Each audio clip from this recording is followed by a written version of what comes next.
With the Lucky Land Slots, you can get lucky just about anywhere.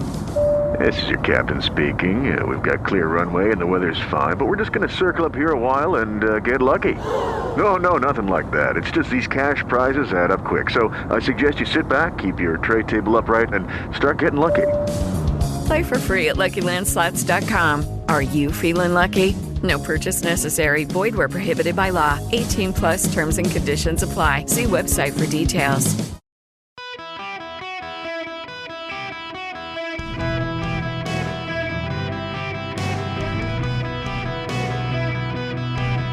Welcome to the Eric Erickson Show podcast, Hour 1. Well, hello there. It is Eric Erickson here, the Eric Erickson Show across the nation. The phone number 877-973-7425. We have some breaking news. The Dow Industrial Average, the Dow Jones, is down 454 points right now. The NASDAQ is down 248. S&P down 67, Russell 2000 down 30. Everything is crashing right now. The reason it's going down is we've had a pretty good summer rally, but they're worried about the Federal Reserve raising interest rates even higher. One of the reasons is because the British are now speculating their interest or their inflation could get up to 18%. It does not appear that American inflation is going to be contained. Likewise, the Chinese markets are beginning to melt down because the Chinese economy is dipping into a recession. The Chinese are actually cutting interest rates despite high inflation in China. The Chinese are cutting interest rates to stimulate loans there, which is destabilizing further because of the inflation. European markets also are worried about higher inflation and interest rates. So the whole of the stock market is collapsing around the world right now is the end of summer panic as we head towards September. On top of that, there's additional breaking news. Dr. Fauci has announced his retirement. He's 81 years old. He has been in government for 50 years. He started at the National Institutes of Health at 1968, 27 years old. He's been there the whole time. And he intends to leave in December, which is good. He has overstayed his welcome by many years. There is more breaking news. Saudi Arabia exploring cutting production with Brent crude oil hovering around $95 a barrel. The Saudis are believed that they want to scale back their production now because their metric in agreement with Joe Biden was under $100. Because it's now under $100, the Saudis are looking at scaling back production. That's going to have an impact. That's hitting the wires right now as I'm talking. The Dow is now down. Well, yeah, it's going back down because of the news. My goodness gracious. All of these things coming together. So three breaking news headlines. As we come on air, this is why I like News Talk, can handle the breaking news for you. There are three things. One, Saudi Arabia is announcing it is considering a cut of production. Doesn't mean they are cutting production, but they're considering a cut of production because Brent crude is now below $100 a barrel. It's at 95. So they're thinking of scaling back. The agreement with the president of the United States was to keep production up until it was less than $100 a barrel, which it now is. Second breaking news, the markets are in free fall around the world today for a number of reasons. British inflation looks like it could be as high as 18%. American inflation looks like it is still going. The Federal Reserve looks like it could do another 0.75% interest rate hike, which would further cause a cash crunch. And the Chinese are cutting their interest rates even as the Western powers are raising their interest rates, in large part because the Chinese economy is in absolute free fall at the residential real estate level, at the commercial real estate level, and at the business level. The Chinese are having a real hard time. This is causing global markets to collapse. And of course, then Anthony Fauci is stepping aside in December. The three big breaking news items. But it's not where I wanted to start. Where I want to start today is with the weekend and the weekend shows. So normally what happens, I get up on Monday mornings and show prep and prepare to ingest a lot of audio from the Sunday shows. And it's worth relaying to you the information about the Sunday shows. The Sunday shows kind of cover what people in Washington are buzzing about, which then tends to translate, whether you want to believe it or not, into what all of us talk about through the week. The Sunday shows are not shows that capture the minds of Americans. The Sunday shows are not shows that capture the hearts of Americans. The Sunday shows are not even really majorly watched shows. What they are influential. The who's who, the talking heads. It is the show that everyone in Washington wants to focus on. They want to be on. They want to talk, except when there's difficulties that they don't want to talk about. Then they avoid them like the plague, and the news media calls them out. Meet the Press is the granddaddy of them all. But this week with George Stephanopoulos, now really John Carl lately, and Martha Raddatz, it's paid attention to Face the Nation. You've got the CNN show that Jake Tapper and Dana Bash have co-hosted. You've got Fox News Sunday now. And Fox News Sunday is probably watched less than the others overall, but is highly influential among Republicans. Meet the Press with Chuck Todd tends to kind of drive the conversation because it has still the lingering reputation from Tim Russert and Chuck Todd in Washington, D.C. Despite all the Republicans bashing him, Republicans tend to listen to what Chuck Todd says because they know his worldview is definitely liberal, but they pay attention to him because he gets the who's who guests. So the Sunday shows tend to generate a lot of audio for those of us in talk radio and for TV airing Monday through Friday. They also tend to tell you what the week is going to be about. And I'm sorry, I have very little audio. I have very, very little audio that I want to even bother you with from those TV shows this weekend. Why? Because they're all about Liz Cheney, Donald Trump, and the FBI. The only people who care about Liz Cheney are people in Washington, D.C. This is not meant to be rude, pejorative, or otherwise crass. But the headline that Washington needs to take away is that America does not care about Liz Cheney. America does not care about Liz Cheney. America cares about the FBI search of Mar-a-Lago in large part because former President of the United States, first time this has happened, it's a big deal. But the media and Washington establishment care way more about that than any of the rest of us do. I was in the grocery store on Saturday.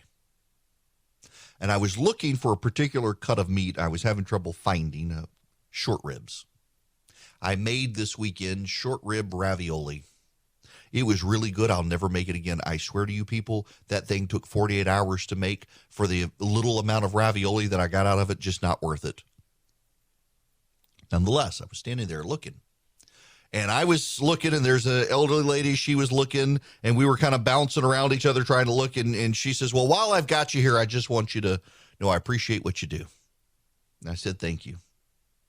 And then I said, excuse me, I think that's right there. That's what I want. And she says, well, I can't find what I'm looking for here. If I could find it, I probably can't afford it. That's what people care about right now. People care about the cost of living. People care about inflation, jobs, and the economy. People don't really care about Liz Cheney. And while they care about Donald Trump and the FBI, it's a peripheral issue. It's not a front and center issue for Americans. And to the extent that Republicans are talking about Donald Trump and Liz Cheney, Republicans are on defense when they could be on offense right now. The American people really care about their paycheck right now. Today, the markets are in free fall, and they care about their 401k. They care about crime. They care about the border. NBC has a poll out. I'll get to it here in a little bit, but the NBC News poll shows that the number one issue for Americans right now, threats to democracy. Interestingly enough, they've changed the line item in their poll. It had been election integrity and voting, which was pretty far down the list, and now suddenly it's threats to democracy, and it's number one. Well, threats to democracy, Republicans can be concerned about threats to democracy because Republicans are skeptical of an FBI raid on Donald Trump's house. So, of course, you can get some bipartisan buy-in. Even if it's fewer Republicans, it's still significantly more than cared about election integrity and voting, so it goes up. But what are the two big issues? The economy and cost of living. Interestingly enough, NBC separates those two. So NBC can say, threats to democracy for the very first time in the NBC News poll, threats to democracy ranks number one on the issue voters care about. Well, yes, but if you combine item 2 and item 3, item 2 being cost of living and item 3 being jobs in the economy, which are the exact same damn issue, suddenly, wow, majority of Americans care about the economy, not threats to democracy. That comes in at number 2, right above crime and the border, whereas in abortion, still pretty far down in the list. Americans care about the economy right now. It is the economy, stupid. It always has been. Republicans are given license to go after cultural issues and the cultural critiques of the left because Americans already hate the left because of what they've done to the economy. The moment the economy rebounds and a Democrat can take care of it, good luck Republicans getting people to care about critical race theory and sexual transitioning in kindergarten. You get to work on those issues because voters are mad about the economy. And you should work on those issues because the economy is already persuading people to come your way. So now you have these ancillary topics that can persuade them further to come your direction, particularly Black and Hispanic voters who are left behind in the economy and they don't like the rise of growing liberalism. They're coming your way. And the trend lines show those people are coming your way. And they're coming your way not just because of the economy, but because of those issues. But number one, you can't take your eye off the ball. It is the economy. It has always been the economy. You get to fight all of these other fronts because the economy is so bad. If the economy were going gangbusters and people were getting rich, they would not care one whit that the left was indoctrinating their kids in school and teaching their kindergartner how to transition. They wouldn't care because they would be doing fine. People only care about that stuff when they're mad about all the financial stuff. They then get worked up about everything else because when the money's flowing well, people who have money don't care about culture. When the money's flowing poorly, people care about all the other stuff too. Because people make money their god. And when they don't have it, they suddenly are mindful of, why don't I have this money? It's the vengeful god of money. Look at all these other idols that the left has cropped up and pushing. But you give them money, they'll let a lot of that stuff slide. Keep your eye on the prize. The fact that all of the talking heads in Washington this weekend and all the Sunday shows wanted to fixate on Liz Cheney and Donald Trump should tell Republicans everything they need to know. This is what the Democrats intend to do between now and November. Try to get the Republicans to talk about Liz Cheney and Donald Trump and not the economy and not the cultural critiques that come from Democrats in charge collapsing the economy. You want to focus on culture, critical race theory, the don't say gay, supposed legislation in Florida that actually doesn't say that, but that's what the left calls it, and you all know what I'm talking about by saying it. You want to focus on the culture critiques. You want to focus on left-wing indoctrination in schools. You want to focus on the drag queen story hour. You want to focus on all that stuff. You've got to focus first on the economy and show the American public that not only have they tanked the economy, they're ruining culture as well. People will put up with a ruined culture so long as they can get rich in it. Now they can't get rich from the culture, so they're mad about everything. Start with the economy and pivot to the culture. Don't play on the Liz Cheney, Donald Trump field that the media wants you to play on, because that's going to lose you the election. It's always been and will continue to be the economy. Put it first. Nobody cares about Liz Cheney except the talking heads in Washington who don't want you to talk about the economy. Don't take the bait. Everybody asked me about Boll and Branch sheets. I actually put up a picture the other day. We got some in our house because we order from them. We actually are customers. They're like, oh my gosh, are they really that good? Yes, they get softer every single time you wash them. I mean, they use 100% organic cotton threads. They're super soft. You get such a good sleep. They have just a great weight to them. Like I had a pair of sheets we actually threw away when we replaced them with Boll and Branch, where they were just like too light and also not very soft. The Boll and Branch, they're perfect.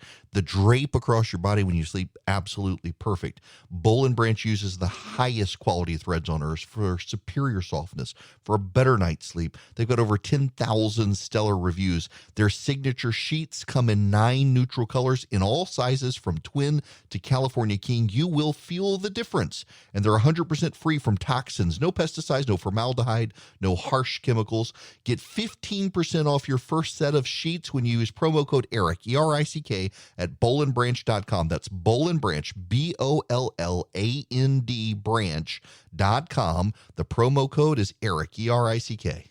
Hello there, it is Eric Erickson here. The phone number is 877-973-7425. Here in Atlanta, Georgia. You know, one of the things that has happened around the country is in neighborhoods that are predominantly progressive and gay, they paint sidewalk crossings as a rainbow flag. And then they get very upset when there are tire marks across the rainbow flag. And it's always a hate crime, even when very often it's not. Well, there was an actual one. Someone painted multiple swastikas on the rainbow crosswalk in Midtown Atlanta. He might have also, the same person spray painted graffiti on a monument at the Federal Reserve building. Clearly MAGA, huh? Clearly MAGA. Turns out it was a 30-year-old black man as the suspected suspect. They sent the SWAT team to get him. I kid you not. They sent the SWAT team. There's a massive crime wave in urban America. There's a massive crime wave in Atlanta. I've started staying at a hotel that has this back gated area where you can't get in unless you come to the front door of the hotel and only the guests can come in. And every time I go and try to leave the hotel and walk, the doorman's like, Mr. Erickson, it's not safe. Don't go for your walk. I had been staying at a very nice hotel that I've stayed at for years, and they've had shootings at that hotel. In Buckhead, in the Atlanta, the financial area, North Atlanta. And I just, I guess I got to find a new hotel. So I'm staying at this other hotel. They've got a nice, secluded, where only people who live inside the building or guests of the hotel can go. You can't otherwise get to it. And I can sit back there, have a glass of bourbon, smoke a cigar, bring friends to visit because of security. The whole city has had this massive crime wave, random shootings, people carjacking you, all sorts of stuff. They sent the SWAT team to get a guy who drew a SWAT sticker on a rainbow flag crosswalk. They sent the SWAT team. Hello, overkill. I'd like to kill overkill with even more overkill. Good gracious. The Atlanta Police LGBTQ doesn't have a plus there yet, but it's only a matter of time. Liaison unit was first notified about a symbol that appeared to be a swastika spray painted at the intersection of 10th Street and Piedmont Avenue on Wednesday. Workers with the Atlanta Department of Transportation quickly arrived and cleaned it up. Overnight Thursday into Friday, it was defaced again. The Atlanta Rainbow Crosswalks were installed shortly after the Pulse nightclub shooting in Orlando in 2016. It's become a permanent fixture for $1 million for a crosswalk, by the way. And then skid marks went through it back in February from street racers. They didn't crack down on the street racers for defacing the rainbow flag. They didn't send a SWAT team for that, but they sent a SWAT team to get a graffiti artist They can't send the SWAT team to stop all of the carjackings. They can't send a SWAT team to stop the street racing. But my gosh, you draw a SWAT stick and a rainbow flag, send in the SWAT team. This is why we can't have nice things. Wow. My gosh, happening all across America. And people are really far more concerned about, well, crime than a graffiti artist painting a swastika on a crosswalk. But priorities, government priorities and the outrage of the interest groups, you got to balance all that stuff out, I guess. Absolutely ridiculous. But here we are. All right, when we come back, we got to finally get in to what Chuck Todd said and the Meet the Press outrage. Hello there, it is Eric Erickson here. The phone number is 877-973-7425. If you'd like to be on this here program, very happy to have you with me today. I've got to talk about the Meet the Press audio. I think it is deeply relevant to hear about this NBC News poll in large part because of what is not said. This is NBC News, Chuck Todd, Meet the Press, discussing the latest NBC News poll that's conducted by Public Opinion Strategies and Heart Opinion Strategies, or Heart Strategies. So it is Heart Research and Public Opinion Strategies. It is it's a left-wing and a right-wing pollster together, a Democrat and a Republican. Listen to this. We are less than 3 months before the midterms, and our brand new NBC News poll paints a pretty bleak picture. Americans are angry, they're disappointed, and they are worried about the future of this country. Just 21% of adults say we are heading in the right direction, and once again, 3 out of 4 Americans say we are on the wrong track. In fact, this number, never before in our poll, has this wrong track number been over 70% for this long. It's been nearly a year now. 58%, by the way, say America's best years are behind us. That's an all-time high in our poll. So what is behind this rise in pessimism about our country's future? Well, it starts with this. Americans don't like either party, and they don't like anyone in power. Take a look at this. Both political parties are very unpopular, one slightly more than the other. It's a similar story with both the current and former presidents, with the former president's negatives actually rising a bit faster than we'd seen since our last poll. The current and former vice presidents, also both deeply unpopular, almost identical. And even the 2 politicians who have most publicly stood up to the leaders of their own parties, Joe Manchin and Liz Cheney, well, no one likes them either. And with their own parties, they are the most unpopular. So add it all up, and this country now has low confidence in a bunch of institutions, Justice Department, the Supreme Court, even our public schools. And for the first time ever, when asked what is the most important issue facing this country, the top answer was not an economic issue. It was threats to the democracy, higher than cost of living, or jobs, or guns, or even abortion. So this is the environment in which voters are going to the polls this November. They're pretty angry. In a normal year, these numbers would forecast electoral doom for the party in power. But boy, these midterms, they're going to be unlike any we've seen in history. And I'll warn you, the old rules of politics probably don't apply. I don't know that that's the case. I don't know that the old rules of politics don't apply. I think the old rule of politics really does apply more than people want to imagine or catch on to. The NBC News poll out shows the Republicans with a generic ballot advantage up 2. That's actually down some. Joe Biden has gone up a little bit in favorability in the polling. Democrats have gone up a little bit in favorability. But what's so notable and what Chuck Todd kind of moved over to focus on Donald Trump's growing unpopularity is that the Republicans are actually more popular than the Democrats in the country, only by a few points.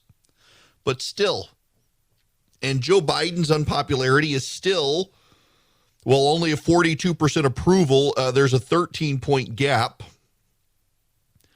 But there were a couple of other things that the polling shows that I am interested in and I think have kind of gotten sidetracked in so many of the discussions that are out there right now. I want to focus on this. Which one of these issues is the most important issue facing the country? Number one at 21% is threats to democracy. For a combined choice of two answers, if they say threats to democracy and something else, combined choice 29%. Cost of living is 16%, combined choice 29%. Jobs in the economy 14%, combined choice 28%. Immigration, situation of the border 26%. For 13%, first choice 26% combined. Everything else is single digits or combined less than 20%, except for guns, a combined choice at 21%. Now, what does that actually mean? Well, certainly cost of living and jobs in the economy have gone down from number one and number two, but not a whole lot. Look at this. Cost of living in May was 22%. It's now 16. Jobs in the economy was 18. It's down 14. Combined, though, you're still at 30%. Threats to democracy at 21%. That was not on the May poll. It's now suddenly high, and I suspect, and in fact, when you look at the internals, it's Republicans who are concerned about it as well in light of the Trump Mar-a-Lago situation and the FBI's handling of that. But the framing from the media is that suddenly this is an issue and people are concerned about Donald Trump. Actually, people are concerned, but also a lot of Republicans are concerned because of what the FBI did. Take out the noise, though, and it remains the economy. And Chuck Todd says the old rules don't apply this year. I don't think that's right. I think the old rules do apply, and I think we're going to find that the candidates who are focusing on those local hot-button issues like jobs and the economy will actually do well. And I don't know that public opinion polling is as accurate as it used to be. In large part, let me give you a factoid. You know, Marco Rubio, in a poll that's come out from the University of North Florida, is behind Val Deming, his Democratic opponent. Now, the primary in Florida, you should know, is tomorrow, and Rubio's going to win the Republican primary. Deming's going to win the Democratic primary. It's not really a contest there. And she starts out ahead of Rubio in this one poll from the University of North Florida. Even people on the left are dismissing this poll and saying that's not right. Did you know, this is your random factoid, it takes 160,000 people to do 1,000-person survey in Florida of registered voters. It's not likely voters, registered voters. It takes 160,000 people to get to 1,000 registered voters in Florida. That's too expensive for a lot of colleges and others to do, the manpower, the pooling necessary to do it. That's why when you look at Republican and Democratic candidates, their consultants seem to make a massive pile of money. And actually what it is a lot of that money is going towards their polling, where they have to spend a great deal of money to get accurate polling. Their accurate polling is still not that great. It's the trend lines that matter more. And what are the trend lines right now that we should consider? The trend line is still that Democrats and Republicans are not popular, but the Republicans are slightly more popular than the Democrats. Republicans continue to lead on the generic ballot at about 2% among registered voters, which means it's probably 4 or 5 among likely voters. The trend line continues to be that the economy dominates the conversation, and as much as the media divides up the room and divides up the polling to divide up reality, the reality is jobs, the economy, cost of living, that's all the economy. The cost of things is the economy. Inflation is the economy. Jobs is the economy. The economy is the economy. And all of that combined dominates everybody's polling. Part of this is there's a lot of wishful thinking by people broken by Donald Trump that like in 2020, there was a red wave that would negate the blue wave, that this year there will be a blue wave to negate the red wave. And, in some districts, Republicans for a time had thought they could pick off a D plus 10 seat. That is, where Democrats have 10% advantage at the polling. That's probably not going to happen. But we have 74% of Americans say the country's on the wrong track, and a majority of Americans say that our best days are behind us. That actually says to me that a lot of the old rules do apply. And there is a reckoning coming for Democrats. And much of what the media is doing between now and November will be to manufacture a way to keep you interested by telling you the old rules don't apply. And it's going to be different this time. It's going to be different. I always hear it's going to be different. It's going to be different, and it never is. Remember Virginia? Glenn Youngkin and the Republicans in the Virginia House, they took it back. That's been a harbinger of things to come, always has been. The party in the White House always loses seats. No one's ever even talking about the House. It's all about the Senate now. Will the Democrats keep control of the Senate? Maybe they will. Dr. Oz, not a great candidate, but he can still win in Pennsylvania. Pennsylvania polling's never been great. Herschel Walker down in Georgia can still win and probably will. Adam Laxalt in Nevada, probably going to win that seat. J.D. Vance is going to win in Ohio. And so much of the conversation right now, we're at the end of August, we're headed into Labor Day, and a lot of the conversation in the press is designed to try to keep you interested in paying attention to the races. It's how they capture your attention. They're trying rather hard to convince you that there are deep contests when maybe there really aren't deep contests. They're trying to convince you that this is going to be something like you've never seen before. I don't know that that's the case either. I don't know that it is.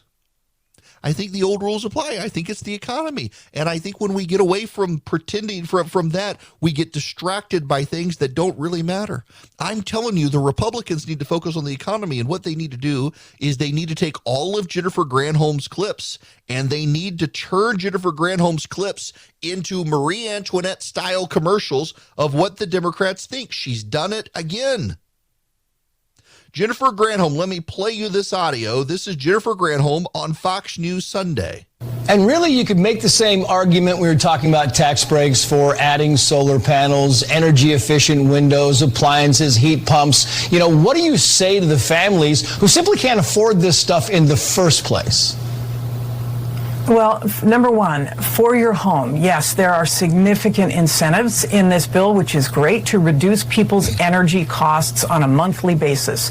So if you are low income, you can get your home entirely weatherized through the expansion from the bipartisan infrastructure law, a significant expansion. You don't have to pay for anything. If you want heat pumps, insulation, new windows, that is covered. If you are moderate income, today you can get 30% off the price of solar panels. Those solar panels can be financed, so you don't have to have the big outlay at the front. And when they're financed in a way that reduces your energy bill, even though you have solar panels. With this 30% off, it's a significant incentive. Same thing with if you don't qualify for the weatherization program, you will be able to, starting next year, get rebates on the appliances and equipment that will help you reduce your monthly energy bill by up to 30%. And guess what? Prices on solar panels are going up 30%. Surprise, surprise. This is also predictable. If you're really poor and live in government housing, the government will pay to upgrade the house that the government pays for you to live in.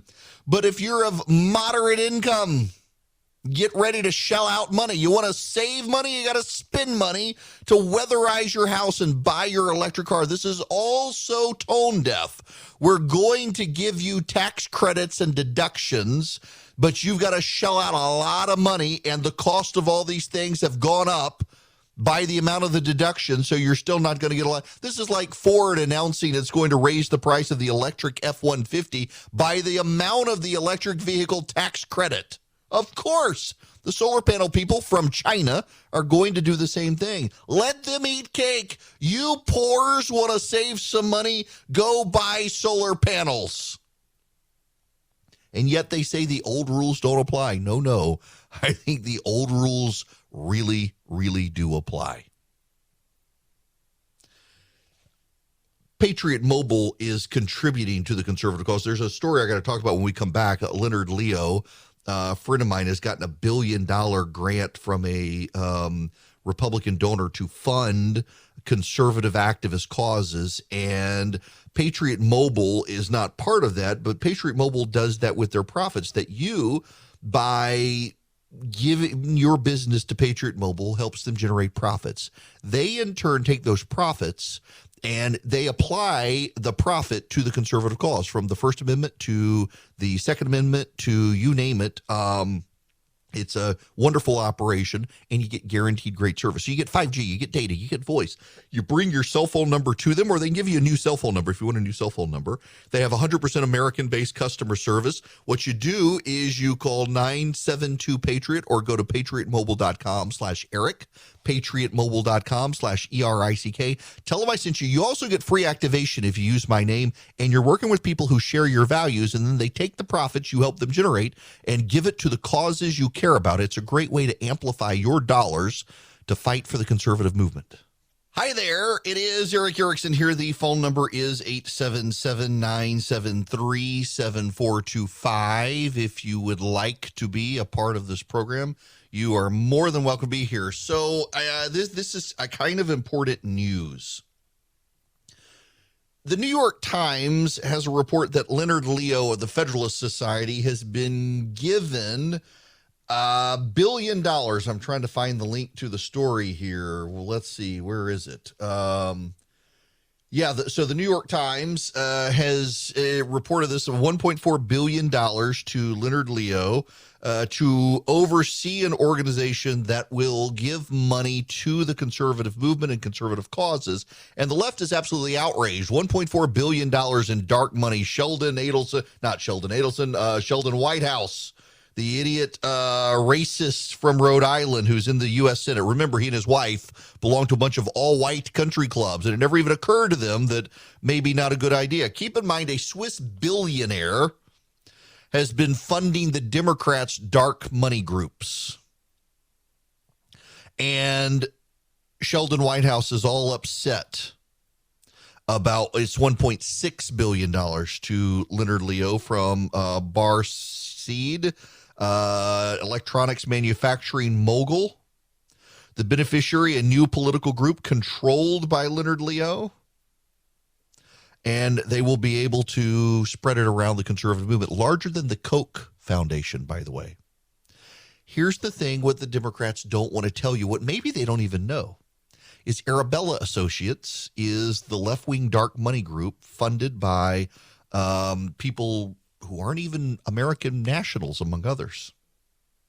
And they spend $1 billion a year.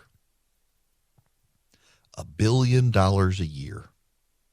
This is the crazy thing that people on the left want to forget or don't even know, is that the entities under Arabella Advisors and their left-wing dark money groups are spending more per year than this one-time donation to Leonard Leo. They've been pouring money into left-wing causes. They have all sorts of groups. They've been funding Mark Elias. Where do you think he gets his money from? The former Perkins Coie lawyer who funds all the left-wing lawsuits. They've been funding groups tied to Stacey Abrams. They've been funding Center for American Progress. They've been stacking people inside the White House. All of these groups get a lot of money from this Arabella Advisors, where rich Democrats can give their money as a nonprofit tax deduction. And then that group funds all of these outside ventures through there. And so left-wing people give their money to this group, and this group then spreads it around. Everything is kept off the books. You don't know who the donors are. And now they have the audacity to complain about Leonard Leo getting a one-time $1.6 billion check when they're spending that much every year. It's hypocrisy, and they probably do know it. Hey guys, it is Ryan. I'm not sure if you know this about me, but I'm a bit of a fun fanatic when I can. I like to work, but I like fun too. It's a thing. And now the truth is out there. I can tell you about my favorite place to have fun. Chumba Casino. They have hundreds of social casino style games to choose from with new games released each week. You can play for free anytime, anywhere. And each day brings a new chance to collect daily bonuses. So join me in the fun. Sign up now at ChumbaCasino.com. No purchase necessary. VGW Group. Void where prohibited by law. See terms and conditions. 18+.